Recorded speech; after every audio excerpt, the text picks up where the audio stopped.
आज शिकार बहुत अच्छा रहा। अब महल लौटने का समय आ गया है।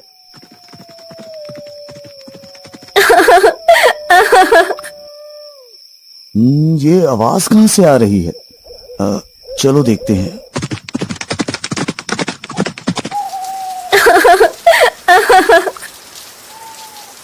हे देवी, तुम कौन हो और यहाँ इस घने जंगल में क्या कर रही हो? महाराज, मेरे पति ने मुझे यहाँ छोड़ दिया है। अब मैं क्या करूं? कहाँ जाऊं? कुछ समझ नहीं आ रहा। राजा ने देखा कि औरत बहुत खूबसूरत है। उसकी सुंदरता से मोहित होकर राजा ने उसे सहारा देने का निर्णय लिया। आपकी शरण स्वीकार है। औरत राजा की बात मानकर उनके साथ महल में चली गई।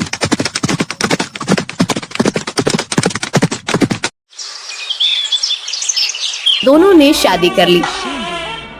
राजा वीरेंद्र की पहली पत्नी रानी सौम्या ने न चाहते हुए भरी मन से दोनों का महल में स्वागत किया।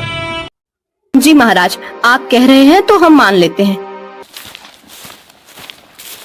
राजवैद्य दोनों राजकुमारों का इलाज शुरू करते हैं, पर दोनों की प्रकृति में कोई सुधार नहीं होता। ऐसे ही दिन बीतते जा रहे थे। कुछ दिनों बाद राजा भी बीमार पड़ने लगे। दिन पर दिन उनकी ये आखिर मुझे क्या हो रहा है? जब कोई सुधार नहीं हुआ तो राजा ने मशहूर वैद्य महर्षि चरक जी से मिलने का निर्णय लिया।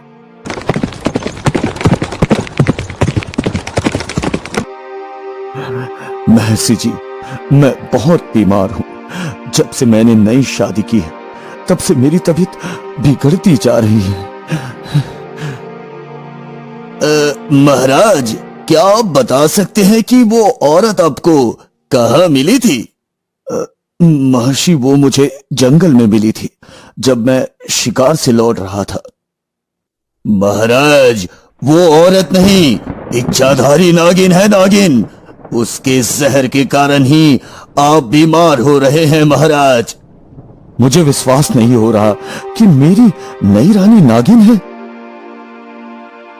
आप एक काम करें, महल जाकर हर जगह से पीने का पानी हटा दे और कुएं को ढक दे। फिर आधी रात को उसे कहें कि आपको बहुत प्यास लगी है और पानी चाहिए। देखना वो पानी कहां से लाती है। राजा ने वैद्य महर्षि चरक जी की सलाह मानी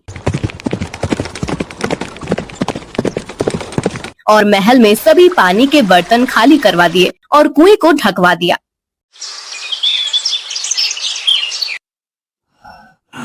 मुझे बहुत तेज नई रानी बिस्तर पर लेटे लेटे ही एक गिलास हाथ में लेकर पानी ढूंढने लगी।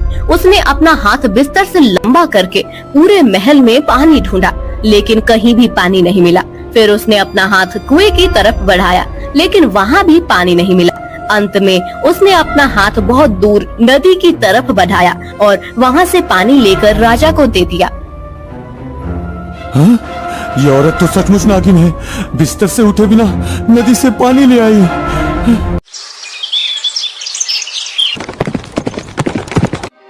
महर्षि जी, मुझे यकीन हो गया है कि वो औरत नहीं, नागिन है।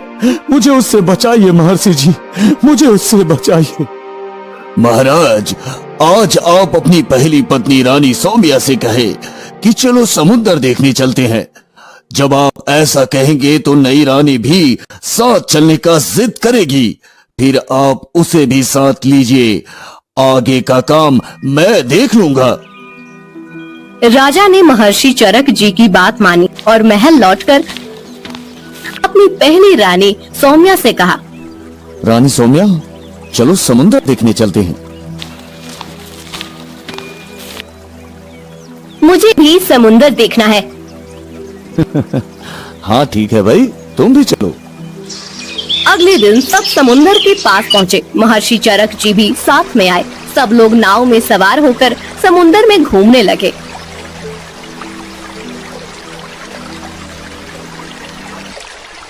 ये समुद्र बहुत गहरा है। आज तक कोई भी इसकी गहराई का पता नहीं लगा पाया। मैं समुद्र की गहराई का पता लगा सकती हूँ। अरे जब बड़े बड़े तैराक और नाविक आज तक इसकी गहराई का पता नहीं लगा पाए तो तुम कैसे लगा सकती हो?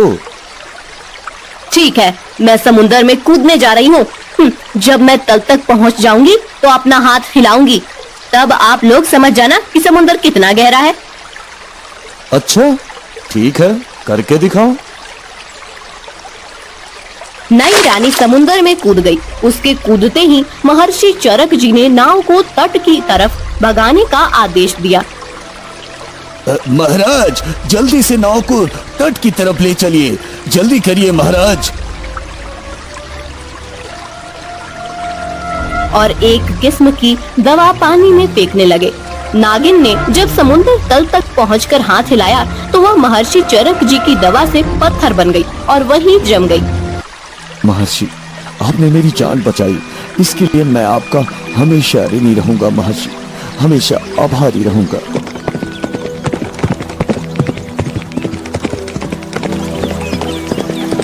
राज्य में दोनों राजकुमारों की प्रकृति भी ठीक हो गई और राजा भी स्वस्थ हो गए। राजा ने महर्षि चरक जी को ढेर सारा इनाम दिया और अपनी पहली रानी सौम्या और दोनों राजकुमारों के साथ खुशी खुशी रहने लगे। कहा जाता है कि वह नागिन आज भी समुंदर तल में अपना हाथ हिलाती रहती है। ओम नमः शिवाय, ओम नमः शिवाय, ओम नमः शिवाय। महल में इच्छाधारी के खात्मे के बाद हर कोई चैन की सांस ले रहा था, लेकिन महर्षि चरक जी के चेहरे पर चिंता की लकीरें गहरी होती जा रही थी। उनके